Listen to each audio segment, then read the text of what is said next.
शहदादकोट के दीगर इलाकों की तरह मोहल्ला यार मोहम्मद बिरोई के इलाका मकीन भी बारिशों के बायस शदीद मुश्किलात का सामना करने पर मजबूर हैं और वो अपने गली मोहल्लों से बरसात का पानी अपनी मदद आपकी तहत निकाल रहे हैं। मोहल्ला यार मोहम्मद बिरोई ॻोठ ॾे न एडमिनिस्टर आयो आहे, न म्यूनसिपालिटी जो को अमलो आयो आहे, न MPA आयो आहे, न को हितां जो काउंसलर ई आयो आहे।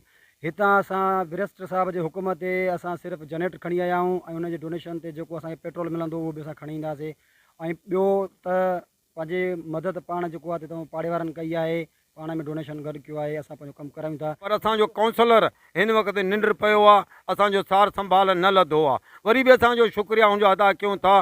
हिन वक़्तु असांजो ॻोठु जेको पाण में ग़रीब मज़दूर आहियूं, पंहिंजो तावन पाण सां पाण कया आहियूं। यार मोहम्मद मोहल्लो आहे त कंड जे ॿाराड़ी जो इलाइक़ो न आहे, जे शहर जो मोहल्लो आहे हिकिड़ो।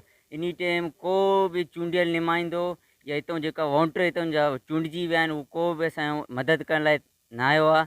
ऐं ॿिए सूरत में हितां जा जेका MPA साहिब आहिनि, उहो बि पंहिंजे मनपसंदि माण्हू आहिनि उन्हनि जा, हुते वञी विज़िट कंदा आहिनि। बाक़ी इन टाइम असां हुन जा ई वॉन्टर आहियूं त हिते 30-40 सालनि खां वठी जेको पोलिंग आहे असां खटाए था अचूं, उन्हनि खे हर चकर पीपल्स पार्टी खे वोट था ॾियूं।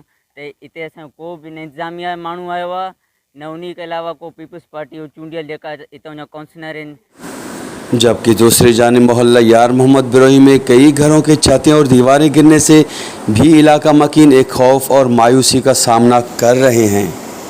हिन वक़्तु सूरत हाल इहो आहे, घर असांजा किरी पिया आहिनि। हे मुंहिंजो सौट जो घरु आहे, साम्हूं मुंहिंजो घरु आहे, घर मुंहिंजो किचन बि किरी पियो आहे, मुंहिंजे सौटनि जा घर किरी पिया आहिनि। परियों हिकिड़ो सौट मुंहिंजो अब्दुल वहाब, इन जो घर किरियल आहे। दुनिया ॾिसे थो चूंडियल नुमाइंदनि में हिकु त हिकिड़ो आयो ई न आहे असां वटि। ॿियो हाणे गवर्नमेंट जी मदद असां वटि हिन वक़्तु मिलियो ई न आहे, पहुतो बि न आहे। असां चवंदासीं त जेके वॾेरा आहिनि ॻोठ जा, मीर आहे, नादर ख़ान, असांजे इलाइक़ा भलाई करे असांजा बचड़ा वीचारा दरपदर वेठा आहिनि। न घर आहे न घाट आहे, रोज़ु गॾो गाॾो हाणे बचड़ा पालींदा आहियूं रोज़ी करे।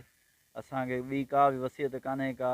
न कोई अहिड़ो को नुमाइंदो आयो आहे असां वटि, न को पीपल्स पार्टी जो को माण्हू आयो आहे, न को ॿियो को वॾेरो आयो आहे, न को अहिड़ो को नुमाइंदो आयो आहे।